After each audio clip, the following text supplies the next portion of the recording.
I'm looking at a room full of Marthas. I'm speaking to you as one. Hi, my name is Tuesday, and I'm a Martha. And our lesson this morning is a little bit about Martha recovery. In my preparation for this week, as you know, I read a few different types of criticism. There's so many different ways to read a reading like this. It may seem direct, but how often do we have not just one, but two named women in a gospel passage? I mean, for me, this is like fireworks, lightning bolts, so exciting. And so to see these two women interact means that people who write about the Bible a lot, are going to be thinking about women in relationship to Jesus. So there's kind of two schools of thought about that. One is that this is in support of women serving in roles in the church. There is Mary in the role of the student at the feet of the rabbi in a traditional learning pose, a rabbinical pose.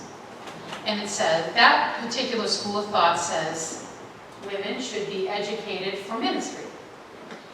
On the other hand, there's Martha serving in the role, in Greek the word is diakonia, deacon, the role of service. And some read it as Jesus saying, Martha, you shouldn't be busy doing that role of deacon. You should be sitting here on the floor, quiet.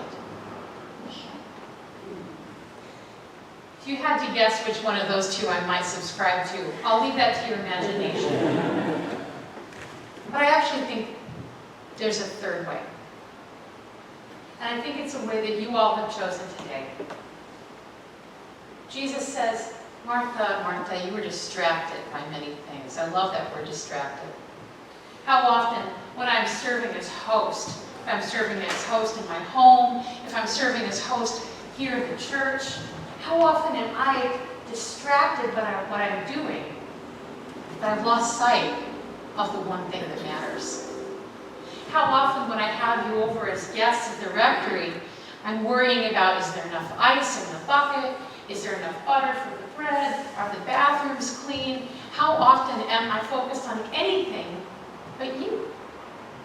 And you are the one thing that matters, I guess. And sometimes that happens on Sunday morning too. How often am I coming in and I'm distracted by making sure we've got the fans ready, and making sure that the Eucharist is ready, and who's reading this morning, and who's taking the lem kits out, and I'm not focused on the one thing that matters, which is Jesus, and how I see Jesus in you.